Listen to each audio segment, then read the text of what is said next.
Maëva, j'ai envie de savoir qui tu es vraiment. Qui est Maëva Martinez? D'où tu viens? Par quoi tu es passée? Quelle est ta véritable histoire? Est-ce que tu me l'autorises? Allez, je te l'autorise. C'est parti pour la véritable histoire de Maëva Martinez.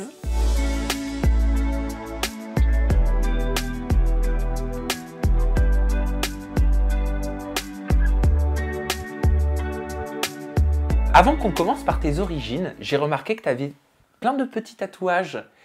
Ouais. J'aime bien en connaître l'origine, si c'est possible que tu nous dises. J'ai vu celui du cou là, Ouais. par exemple. Fais voir. Alors celui-là, c'est le dernier. Ça veut dire fleur sauvage en japonais.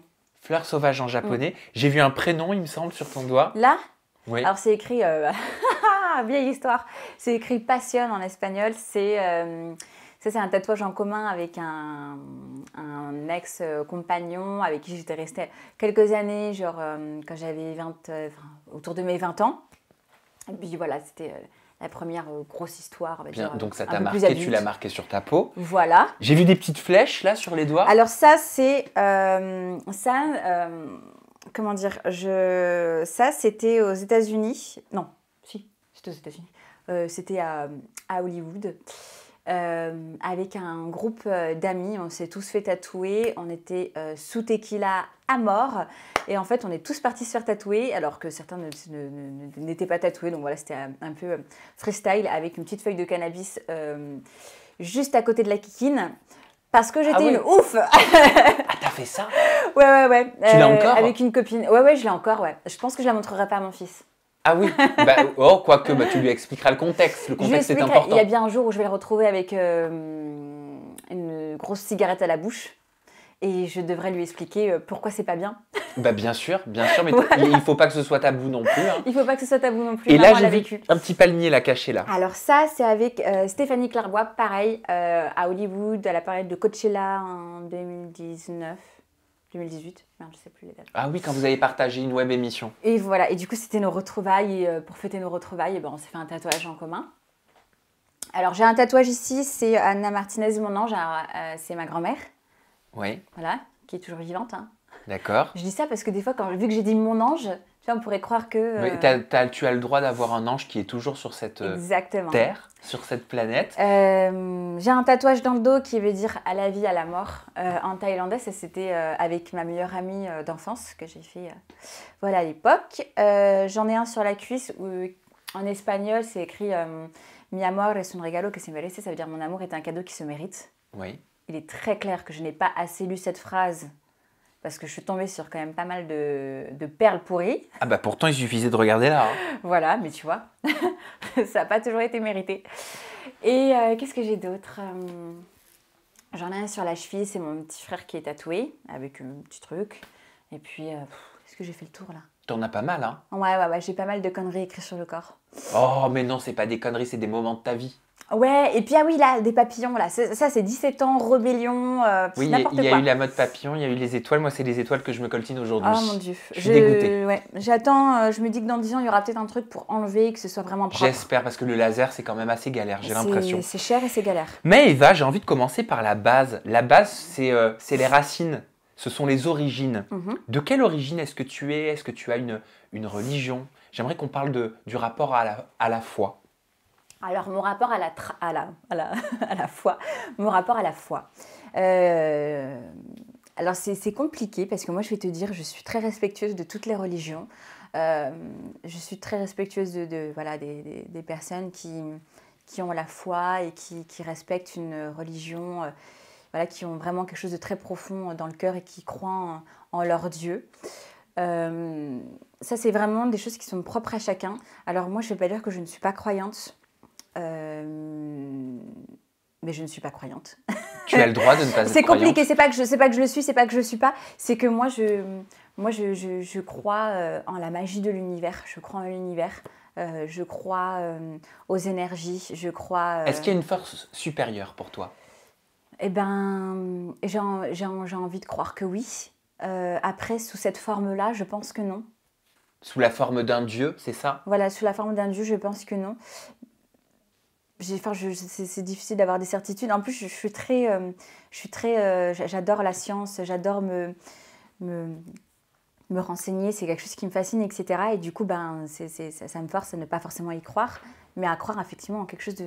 Enfin, les galaxies, les planètes, tout ce qu'on ne sait pas, tout ce qu'on sait, moi, tout ça, ça me fascine. Et en fait, je crois fort en ça, et je crois fort en karma. Tu vois ce que je veux dire? Et pour moi, le karma, ça te force à avoir une ligne de conduite. Le karma, c'est l'impact des actions que nous pouvons avoir sur cette terre. Qu'elles soient négatives ou Ou positives. positives, c'est ça? Je pense que ça se rapproche de la religion. En tout cas, j'ai plusieurs amies musulmanes qui me parlent un petit peu des fois de leur religion et je pose des questions des fois parce que ça m'intéresse et parce que il y a beaucoup d'amour et il y a des choses qui sont fascinantes aussi. Et ça ressemble un petit peu, tu vois. Il y a des choses qui sont similaires aux énergies, au karma, etc. Je vais te montrer une première photo. Tu vas voir, on va en découvrir quelques-unes ensemble de Maëva Martinez. Donc, tu es dans une baignoire, tu es toute petite sur cette photo. Tu crois en quoi là? Tu rêves de quoi à ce moment-là, si tu te replonges dans ton enfance? Qu'est-ce que je suis mimi quand même, hein. Très, très. J'ai très peu de souvenirs de mon enfance. C'est comme si tout était flouté. Alors déjà, il faut savoir que j'ai eu un accident, j'ai eu un traumatisme crânien. J'ai été après, je t'avais dit, en foyer de bonne sœur. Mon père d'adoption, on va dire, est parti à peu près dans ces moments-là. Et j'ai très peu de souvenirs. C'est comme si tout était un peu saccadé. Pourquoi?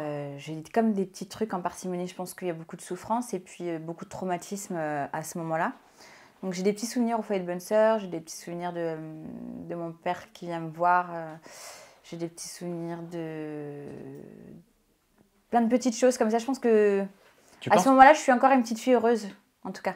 Sur cette photo? Ouais, je pense. Mais j'ai très peu de souvenirs. Tu penses que tu as volontairement voulu ellipser toute une partie de ta vie? Je pense que la mémoire est bien faite pour une question de survie. C'est-à-dire que tu en avais besoin pour pouvoir avancer, pour pouvoir te construire? À mon avis, ouais. Je vais te montrer une deuxième photo. Donc tu es très jeune aussi sur ce visuel. Tu vas me dire si tu as des souvenirs ou si c'est encore trop tôt. Alors ça, je sais que c'est à Saint-Martin. Parce que du coup, on est parti un an à Saint-Martin avec... je dis mon père d'adoption parce que c'est plus simple. D'accord. Étant donné qu'il y a un biologique. Pareil, j'ai pas de souvenirs. Mais en tout cas, j'ai l'air d'être très très heureuse. Mais j'ai pas de souvenirs, ouais. Tu te souviens à quel moment tu as quitté la naïveté, tu as quitté le bonheur qu'un enfant a par nature? Je pense à peu près... c'est comme s'il y avait des années de coupure, mais je pense à peu près quand j'étais au foyer de bonne sœur. Ça, c'était vers quel âge? Je ne saurais pas te dire. 5, 3, je sais pas. Ah, c'était très tôt quand même. Ouais, je sais vraiment, j'ai un... Je sais pas. Tes souvenirs, ils commencent à quelle période? Tes vrais souvenirs? Là où j'ai moins trop de mémoire. Il commence, je pense, vers l'âge de 7-8 ans, par là. Comment tu t'es construite, clairement, entre le foyer de bonne sœur, une vie de famille assez décousue? Ouais, pas mal décousue, ouais. Alors du coup, c'était donc je vivais avec ma mère. Ouais. C'était pas évident pour elle. Bon, je pense qu'elle est... Elle t'a eu très jeune, ta maman? Elle m'a eu à 27 ans. Ah. Mais j'étais pas son premier enfant, il y avait mon grand frère, mais qui n'était pas forcément là. Donc elle a eu pas mal de souffrances dans sa vie, donc c'était pas évident pour elle d'assumer des enfants, etc. Elle était quand même pas mal perturbée, je pense, par des choses. Tu le ressentais? Ouais, alors moi, j'étais un petit peu... pas la mère de ma mère, mais presque, disons que je prenais tout sur moi, je faisais en sorte qu'elle aille bien, etc. Il y a eu l'abandon, du coup, de mon père adoptif. Donc ça a été très, très compliqué pour moi. Mais en fait, toutes ces souffrances-là, je les vivais en silence. On était très pauvres. Moi, j'ai des souvenirs de Noël grâce au Restaurant du Cœur, tu vois, des cadeaux, voilà, de vêtements grâce à des associations. Des voyages scolaires pas faisables parce que moi, je n'ai pas l'argent, de toujours devoir courir après l'argent, pas d'électricité, pas à manger, l'eau froide. Tu te souviens ce que tu te disais à ce moment-là? Franchement, moi, j'ai pas été une enfant heureuse, mais je paraissais quand même heureuse. J'étais toujours angoissée, je faisais toujours des crises d'angoisse, je vomissais souvent. J'étais très très maigre, donc les gens pensaient que j'étais mal nourrie. Et je pleurais tous les soirs, mais en silence chez moi, mais pas devant les gens. En fait, fallait toujours que j'ai un masque dehors, tu vois, à l'école, expliquer mes absences en racontant toujours des mensonges, toujours le mensonge dehors. Donc tu as grandi, tu t'es construite sur le mensonge un petit peu? Sur le mensonge, ouais, je me suis construite sur le mensonge, ouais. Je me suis construite avec un masque. C'est dur de se Fallait pas construire sur le trop que les mensonge. gens sachent ce qui se passe à la maison. C'est pas évident, ouais. C'est pas évident, fallait toujours protéger ce qui se passe à la maison, ne rien dire. Et est-ce qu'on perd pas en se construisant sur le mensonge la clairvoyance de la vérité, de la réalité? Ça forme un certain déni. Ce qui fait qu'à l'adolescence, quand j'ai commencé un petit peu à... l'adolescence, quoi. J'ai commencé, je pense, à un peu plus être rebelle et à péter un câble et ne plus accepter ce qui se passe à la maison. De quelle façon? Alors déjà, mes crises d'angoisse, elles devenaient... c'était plus juste des crises d'angoisse au point de vomir, hein, ça devenait des crises très très fortes, parce que du coup, c'est le corps qui parle. Plus tu contiens, plus ton corps va essayer de s'exprimer d'une manière ou d'une autre. Est-ce que tu reprochais peut-être inconsciemment l'absence d'un père, l'absence d'une figure paternelle aux hommes Alors que tu rencontrais? j'étais en perpétuelle recherche de ça et en même temps tout le temps en souffrance. Et je pense que du coup, le fait de ne pas avoir de père, tu ne sais pas non plus comment être aimé et comment adopter, comment adopter un comportement face à un homme, que tu sois jeune ou plus adulte. Donc déjà, il y a beaucoup... Enfin, tu pars bancal et puis après, avec ma mère, c'était très, très, très compliqué. Des problèmes... je pense qu'elle l'admettra jamais, mais de bipolarité, une dépression, etc. Des problèmes liés à l'argent. Donc, il n'y en avait jamais du coup. Quand tu as quelqu'un qui aime les jeux, etc. Et en fait, moi, j'étais tout le temps triste et j'espérais tout le temps qu'elle change, etc. Et elle me décevait souvent. Aujourd'hui, tu as quel rapport avec ta famille? J'ai coupé les ponts avec ma mère parce que c'était trop toxique. On a toujours une relation beaucoup trop toxique. Il y a longtemps? Il y a 1 an. Ah, il y a 1 an. Ouais, il y a 1 an. Donc, en fait, quand j'ai commencé à être enceinte et qu'il a fallu que j'enlève tout lien toxique autour de moi pour être bien. C'est compliqué quand c'est la famille. Donc voilà. J'ai aussi compris qu'en fait, tous mes schémas amoureux à l'époque ressemblaient au lien, à la relation que j'avais avec ma mère, c'est-à-dire toxique, amour sous condition, et à donner tout en échange d'attendre quelque chose. Ça veut dire quoi, amour sous condition? Je t'aime si tu fais ci, je t'aime si tu fais ça. Donc, t'essayes de te plier. J'ai du mal à comprendre, je te cache pas, parce que j'ai jamais vécu cette situation avec ma mère. Pour moi, l'amour, il est inconditionnel. Eh oui. Et je pense que c'est ce que tu ressens avec Gabriel. Oui, complètement. Mais moi, je me disais que si je suis comme ci, je suis comme ça, ma mère m'aimera, ou fera ci, ou fera ça. C'était compliqué. C'est-à-dire c'était un peu l'âne et la carotte au niveau de l'émotion, des sentiments? Ouais, c'était l'âne et la carotte, les montagnes russes. Un coup, ça va, un coup, ça va pas du tout. Beaucoup de violence psychologique, physique, etc. Donc, du coup, mes relations ont ressemblé à ça, finalement. Parce que quand tu sais pas être aimé et quand tu penses que l'amour c'est ça parce que tu as été aimé que cette manière-là, eh ben tu vas que vers ça. Bien sûr, tu crois que c'est comme ça, tu crois que c'est la réalité de l'amour. Tu crois que c'est comme ça et puis tu penses pas que tu vaux mieux que ça. J'ai déjà été avec des mecs bien et tu vois, je me sentais pas à la hauteur. Pourquoi pas assez bien pour eux? Ouais, pas dans le même monde. Toi, trop écorché vive. Oui. Et aujourd'hui, avec ta mère, donc je comprends que tu as coupé les ponts depuis 1 an, tu es maman toi-même, comment tu le vis? C'est pas évident parce que même quand on a un parent toxique, on aime son parent. Donc ça, c'est quelque chose qui n'est pas du tout évident à vivre. Tu l'aimes ta mère? Alors oui. Ça m'énerve de le dire et je la déteste. Mais je la déteste parce que je l'aime. Je peux que l'avouer. Et j'aurais voulu que les choses soient autrement. Et j'aurais voulu qu'elle ait sans doute une autre vie. Et j'aurais voulu qu'elle soit plus heureuse. Je pense que s'il avait été plus heureuse, elle aurait été mieux avec ses enfants. T'en as parlé avec elle? Non, je sais pas. Non, je pense que ça peut vite déraper. Je peux vite être très violente avec elle. Au jour d'aujourd'hui. Parce que tu lui en veux encore? Ouais, vraiment. Il y a un gros travail à faire à ce niveau-là.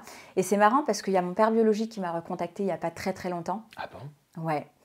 Et on a fait un test de paternité qui est donc positif parce que je voulais être sûre. Mais du coup, il m'a demandé pardon. Donc c'est marrant que tout soit lié, tu vois. La grossesse, la maternité, le fait ils reviennent, qu'ils s'excusent de ne pas m'avoir assumé. Tu sais pourquoi il était parti? Tu lui as posé des questions, tu as pu en savoir plus? Ouais, j'ai vraiment pu en savoir plus, poser toutes les questions du coup en tant qu'adulte, parce que je l'avais eu plus jeune, mais il m'avait rejetée, parce qu'il m'avait dit tu peux pas rester, je peux pas m'occuper de toi parce que ça détruirait ma famille, tu comprends? Parce que je suis née d'un adultère, donc fille cachée du père. C'est-à-dire? C'est-à-dire qu'il avait déjà une femme et des enfants. D'accord. Que ça a été compliqué de son côté, que ta mère était sa maîtresse? En ces termes, oui, peut-être. C'était peut-être ça, en tout cas une relation amoureuse cachée pendant peu de temps. D'accord. Et paf, ça fait des chocs à pic. Je suis là et c'est compliqué derrière à assumer, tu comprends? Du coup, voilà, lui, moi, il m'a fallu du temps hein, pour comprendre ses choix parce que voilà, quand on est enfant, adolescente, on se sent rejeté. En plus, je l'ai su. En fait, vers l'âge de 12 ans, j'ai su que mon père, c'était pas mon père, que mon père biologique, en fait, c'était quelqu'un que je connaissais, que cette fille-là, qui est une copine, c'est donc ma demi-sœur. Oh. Derrière, on se fait expulser de notre appartement au quartier, parce que ça fait des mois, des années qu'elle n'a pas payé le loyer. Je me retrouve SDF. Ensuite, je suis recherchée par la DAS. Mais ma mère ne voulait pas me donner, donc je me cache. Je ne vais pas à l'école. Je vais chez des gens, voilà, à droite, à gauche pour ne pas être dehors. Ensuite, là, elle se met en couple avec le père de mon petit frère. Et on est interdit de tout ce qui est, tout ce qui est logements sociaux, donc HLM, etc. Pourquoi? Interdiction parce que, expulsé, on est même passé aux journaux, etc. Parce que, pas de loyer payé depuis trop d'années. Et donc, il se gêne pas pour mettre à la porte une maman et ses 2 enfants. Donc, plutôt que de trouver une solution, après, franchement, je ne sais pas trop ce qui s'est passé, mais en tout cas, ça s'est passé comme ça. Et après, je me suis retrouvée dans un vieux quartier de merde, de drogués, où tu avais toutes les sorties de psychiatrie dans un petit studio en grenier, aménagé, insalubre. Donc ça, c'était très difficile. Ça, c'était 3 ans. Enfin, vraiment, il y a des années qui sont accumulées, tu vois, dans ma jeunesse, vraiment à partir de 10-11 ans, où là, vraiment, c'était plus drôle du tout, tu vois. Genre jusqu'à tard après. Mais vraiment, déjà, là, tu sais, quand t'es adolescente, je voulais même pas dire à mes amis que j'étais expulsée, que j'étais trop pauvre et que du coup, on était à la rue, tu vois. Je leur ai dit, ouais, on déménage, on va ailleurs. C'était vraiment... Là, j'ai pensé aussi, tu vois. J'étais petite et j'ai pensé aussi aux agressions, tu vois, le rapport aux hommes, enfin vraiment beaucoup de solitude, beaucoup de... C'est un sujet dont on parle beaucoup en ce moment. Ouais. Le côté sombre, les pensées sombres que peuvent avoir des enfants très jeunes, qui choquent beaucoup parce qu'on se dit mais comment un enfant si jeune peut penser à vouloir en finir? C'est vrai qu'aujourd'hui je me dis ça et quand j'y repense, je me dis mais c'est vrai que moi j'avais pensé à me jeter par la fenêtre. T'avais quel âge? J'avais 13 ans, 12-13 ans par là. Et j'avais pensé à me jeter par la fenêtre parce que je me disais, mais est-ce qu'un jour je connaîtrai autre chose quoi, que tout ça? Et puis donc, après ce grenier, franchement, j'avais honte quoi. Tu vois, je pouvais venir. Enfin, personne ne pouvait venir à la maison, enfin, pas une copine, j'avais trop honte. C'est quand tu soulevais mon matelas, il y avait des verres, des asticots sous le matelas parce que c'était humide, la moquette. Quand il pleuvait, il y avait de l'eau. Tu vois ce que je veux dire? Quand t'es jeune, t'as honte de dire que t'as pas d'argent, que tu vis dans la merde. C'est hyper. C'est-à-dire qu'en plus d'avoir la honte, t'as la culpabilité. Ouais, franchement, il y a tout qui se mélange. Tu sors, il y avait à chaque fois, je me faisais accoster, suivre, je me sentais en danger en permanence. Il y avait des mecs avec des couteaux dans le hall. Enfin, vraiment, c'était horrible, quoi. Jusqu'au jour où ma mère est tombée enceinte et du coup, on avait un nouveau logement social qui était Habitat. Nantahabitat. Nantahabitat. Donc là, ça a été un peu mieux déjà. D'accord. Mais du coup, le lycée après, tu vois, le lycée, c'est pas trop passé. C'était pas bien, enfin je me sentais pas bien, j'étais avec des gens qui me comprenaient pas, qui me montraient du doigt, enfin je sais pas, j'étais pas bien avec ma mère, je commençais en fait à lui en vouloir, tu vois, de tout mon vécu. Là, beaucoup. Ouais, là je commençais vraiment à plus supporter ces phases. Elle avait plus conscience de beaucoup de choses aussi. Ouais. Et tu vois, quand elle s'en prenait à moi, j'avais envie de m'en prendre à elle et ça pouvait devenir très violent et elle m'a virée plusieurs fois de la maison jusqu'au jour où je suis vraiment partie. Je lui avais dit la prochaine fois que tu me vires, je rentre pas. J'ai quand même réussi à avoir mon diplôme de prothésiste dentaire malgré que j'étais à aller chez des copines à droite à gauche pour pas rentrer chez moi. À 18 ans, j'ai réussi, j'ai cherché à me loger. Donc, j'ai été en foyer de jeunes travailleurs. Il m'avait dit, à 18 ans, si tu viens avec un contrat, on te prend. Donc, à 18 ans, j'ai trouvé un contrat. Donc, je n'ai pas continué en tant que prothésiste dentaire parce qu'il fallait que je trouve absolument un travail. Donc, j'ai trouvé une alternance en vente, un truc qui ne me plaisait pas. Je travaillais avec à faire, mais au moins, c'est bon, j'avais 580 € de loyer, donc ça le faisait. Je suis partie au foyer de jeunes travailleurs et ils m'ont pris. Et là, nouvelle vie qui a commencé, quoi. 18 ans, appartement, travail en alternance. Et ça s'est beaucoup mieux passé. Mais du coup, effectivement, c'est là où, pendant cette période de lycée à 17 ans, où j'ai été effectivement 3 semaines en psychiatrie enfermée. Alors, enfermée pas parce que j'étais dangereuse, enfermée parce que je faisais des crises d'angoisse telles et que ça devenait tellement difficile de gérer des conflits que tout mon corps, il se mettait en tachycardie, en spasmophilie, j'avais plus du tout de contrôle et ça pouvait devenir dangereux pour moi. Mes crises d'angoisse étaient trop violentes et du coup, une fois les pompiers sont venus me chercher, ils m'ont ramené voir donc, le psy de l'hôpital parce qu'ils savent très bien que quand tu fais des crises d'angoisse et que tu en arrives là, c'est que quelque chose à l'intérieur ne va pas du tout. Elle m'a posé des questions, cette psy, et c'est la première fois que j'ai dit un petit peu que j'ai raconté ma vie en fait, dans les grosses lignes. Parce que j'avais toujours peur de vraiment la raconter et de subir les représailles. Et c'est là qu'elle m'a dit, ok, il faut faire quelque chose. Et donc, ma mère, qui m'aime quand même malgré tout, ma mère, elle m'a toujours beaucoup aimée, j'étais toute sa vie, hein, vraiment, mais elle avait du mal à gérer les choses, a dit, je suis d'accord pour l'enfermer, enfin, voilà, qu'elle soit dans Un cocon. Un cocon, sans téléphone, sans le monde extérieur. Pour que tu te ressources. Pour me ressourcer. Et voilà, c'est pour ça que je suis partie en psychiatrie pendant 3 semaines à cause de mes crises d'angoisse et pour pouvoir être suivie et pouvoir extérioriser tout le mal que j'avais accumulé. Et non pas parce que je suis folle. Il t'a expliqué, ton père, avec la vie que tu as eue, je pense que personne ne peut dire que tu es folle et que je pense... Je sais pas moi comment j'aurais réagi si j'avais vécu le quart de ce que tu es en train de nous raconter aujourd'hui. Voilà, et j'ai envie de le dire. Pourquoi ton père, il a voulu reprendre contact avec toi? Est-ce qu'il t'a exprimé sa motivation? Oui, parce qu'il regrette énormément. En plus, il a vu que j'étais maman, lui qui rêve d'être grand-père et tout. Et puis... il regrette parce qu'en plus, du coup, il a dû me voir, enfin, il m'a vu, tu vois, à droite, à gauche. Il me dit, c'est fou comme ta manière de t'exprimer, comme ton état d'esprit ressemble à la personne que j'étais quand j'étais jeune. Il me dit, tu me ressembles beaucoup. Il a beaucoup de regrets. Il se dit qu'il aurait dû assumer au moment où il a fait l'erreur, qu'il a gâché beaucoup d'années, qu'il est fier de moi, fier de tout ce que j'ai traversé, fier de la personne que je suis. Et il a beaucoup, beaucoup de regrets sur le fait de m'avoir laissée seule pendant toutes ces années et d'avoir aussi... de ne pas m'avoir aidée à traverser tout ça. T'es dans quelle optique aujourd'hui vis-à-vis de ton père? Alors, franchement, avant qu'il me demande pardon, j'étais beaucoup en colère et je pensais ne pas avoir besoin de lui. Et je me disais que de toute façon, c'était qu'un méchant garçon, pour pas dire des gros mots, un gros crevard. Et finalement, en fait, c'est quand il m'a appelée, que j'ai entendu sa voix et qu'il m'a demandé pardon et que je me suis... tellement de fierté que je ne me suis pas effondrée au téléphone. Enfin, il ne l'a pas senti, mais je me suis effondrée après. Effondrée. Ouais, c'est comme ça qu'on dit. Je le dis jamais après. Ce mot-là. En fait, c'est la consonance qui est un peu... Ouais, c'est bizarre. Où là, j'ai compris qu'en fait, j'avais un mal encore vis-à-vis de ça et ça m'a soulagée vraiment qu'il me demande pardon. Oui. Et en fait, j'ai compris que si j'étais en colère, c'est parce que j'avais ressenti le rejet. Mais j'avais jamais compris ça avant. Vraiment. Bizarre.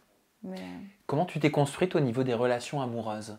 Parce que je sais que ça peut avoir un gros impact dans la vie qu'on a pu avoir. Totalement. Du coup, le fait de ne pas avoir de papa, tu ne sais pas quel comportement adopter face à un homme. Donc déjà, tu arrives avec moins de valeur. Enfin, tu sais, c'est vraiment important. Si j'avais une fille, vraiment, j'aurais encore plus mis le point sur le rôle du père avec ma fille. Mais j'ai un garçon, c'est différent. Mais quand tu es aimé par un homme, quand le premier homme qui t'aime pour ce que tu es et non pas pour autre chose, enfin vraiment il t'aime. Je ne sais pas comment t'expliquer. Pas pour ce qu'il aimerait que tu sois. Oui, et pas pour ce que tu peux lui donner. C'est ça. Dans la sexualité ou autre, tu vois ce que ça. Je veux dire. Et donc je pense que les filles qui ont un père, déjà elles ne donnent pas tout d'un coup, tu vois. Elles sont plus sûres d'elles, elles sont... Plus sur la réserve. Elles sont plus sur la réserve, elles n'acceptent pas tout parce parce qu'un homme leur a dit qu'elles avaient de la valeur. Tu comprends? Bien sûr. Et je pense que quand tu n'as pas ça et que tu as été même rejeté par l'homme, tu vas toujours aller chercher l'homme, tu vois? Chercher à ce qu'il t'aime, lui donner ce qu'il a besoin, lui donner ce qu'il veut de toi pour être aimé. Donc déjà, tu pars très très mal et ça part très très vite en couille. Oui. donc voilà, hein, donc mes relations elles sont un peu... J'ai été d'ailleurs avec un homme de 17 ans de plus que moi, je pense que très clairement je recherchais un père en lui. Et après, voilà, il y a aussi la reproduction de la relation que j'avais avec ma mère, donc très toxique et en même temps fusionnelle et en même temps sous condition, comme je te dis, que j'ai reproduit avec les hommes. J'aimerais, Maëva, qu'on s'intéresse à tes goûts. Tes goûts en matière de musique, de cuisine, de fringues. Alors, pour les fringues, c'est très très simple. Il faut que je sois confortable et que je sois quand même un petit peu sexy. Bah oui, c'est important. Ouais. Mais surtout, c'est le confort avant. Oui. Voilà, je ne suis pas très marque. Je ne suis pas une fille qui sait très bien se looker. Je ne suis pas une fashion victime. Je ne suis pas l'instagrammeuse. Je ne sais pas faire de photos de look. Tu as des très belles photos, tu as des très belles tenues. Oui, mais franchement, je m'achète beaucoup de combis pour ne pas avoir à accorder un haut avec un bas. Ah, ok. Ouais, on en est là quand même. Sinon, j'emmène mes copines avec moi. C'est plus simple, elles me disent comment m'habiller. En musique, t'écoutes quoi? En musique, j'écoute de tout, mais j'aime bien les vieilles musiques. C'est-à-dire? Les musiques à l'ancienne. Alors autant celles qui sont enjouées parce que ça me, je sais pas moi, ça me donne du baume au cœur, je les trouve hyper joyeuses. Et puis bah, les anciennes musiques d'amour, moi je suis très à l'ancienne quoi. Non mais genre Céline Dion pour que tu m'aimes encore, Lara Fabian, non mais dis-toi que je suis même tout est fini entre nous. Je suis même plus sur Jacques Brel, Mylène Farmer, des trucs comme ça. Ouais. On va loin, ouais. Ah bah non, c'est très bien, c'est des très beaux textes. Julio Iglesias. Ah oui, d'accord, les goûts de nos grands-mères. Ouais, carrément, à l'ancienne, vraiment. J'adore les goûts de mamie, moi. Est-ce qu'il y a un livre qui t'a foncièrement marqué au cours de ta vie? Il y a un livre qui m'a foncièrement marqué, je dirais même qui m'a changé la vie et qui est très important et je le conseille. Et c'est surtout, c'est sur le développement personnel, c'est ce qui m'a vraiment aidé à sortir du trou psychologiquement. C'est l'éveil de votre puissance intérieure d'Anthony Robbins. Et d'ailleurs, j'incite tout le monde, si vous n'êtes pas très bien, à au moins regarder le I'm Not a Guru sur Netflix de Anthony Robbins. C'est un... Comment on dit? Pas un reportage, pas un documentaire, film? Une conférence. Ah. Voilà, c'est une conférence filmée sur tout le backstage, etc. Et en même temps, tout ce qu'il fait, c'est incroyable. Et je trouve que ça aide beaucoup à traverser quelques passages difficiles et justement à se mettre éventuellement dans ses livres parce que vraiment, c'est le maître. Il reprend vraiment... dans ses livres, il y a vraiment tout ce que comporte le développement personnel dans tous les côtés et c'est hyper sympa. I'm Not a Guru, je vais le regarder, je vais le lire surtout. En dehors des réseaux sociaux, en dehors de Maman est célèbre, en dehors d'Instagram, des annonceurs, etc. C'est quoi ta passion? C'est quoi ton hobby? Qu'est-ce qu'on ne sait pas de toi? Qu'est-ce que tu adores faire loin de ton smartphone? Qu'est-ce que j'adore faire? Alors j'adore écouter des musiques zen. Alors j'adore écouter des trucs sur la spiritualité. J'aime bien méditer, tout ça, ça me passionne, ça me fascine, ça me fait du bien. Tout ce qui concerne les énergies, la spiritualité, la méditation, exercice de respiration, etc. J'en parle moins sur les réseaux, mais c'est des choses que je fais tous les jours. D'accord. Voilà. Ah, les podcasts? Oui, non, c'est pas vraiment, mais tout est lié, mais j'en écoute aussi, tu vois. Vraiment, c'est des trucs, les vidéos YouTube, je suis abonnée qu'à des coachs sur le développement personnel, sur la spiritualité, etc. sur YouTube. Et j'en écoute quasiment tous les jours et j'écoute des musiques comme ça, des trucs où en fait ça s'appelle les hertz et ça t'envoie ça soigne les mauvaises énergies, ça enlève plein de trucs, enfin bref. Tu m'intrigues, non mais je te jure, je vais essayer. Moi, tout ce qui est énergéticien, magnétiseur et tout... prospection, machin, voyage spirituel, je suis à fond là-dedans. Donc voilà, ça c'est ce qu'on sait pas trop sur moi. Ah bah oui, je savais pas du tout pour le coup. Et enfin Maëva, pour terminer cette vidéo ensemble, est-ce qu'il y a une citation qui t'a accompagnée au cours de ta vie? Oui, ton passé ne définit pas qui tu es. C'est très vrai. C'est très vrai. Ça veut dire qu'on peut se construire, on peut devenir qui on veut être. Peu importe les difficultés et peu importe ce qui t'arrive dans la vie, peu importe là où tu nais, ou là où tu nais, là où tu es né, etc. Ça va pas définir la personne que tu peux devenir. Bah, je te remercie. On va finir sur cette citation très inspirante. Merci Maëva Martinez. Avec plaisir. Pour ce moment passé ensemble. Ton compte Instagram c'est @maeva martinez. Ton compte Snap c'est maeva.martinez.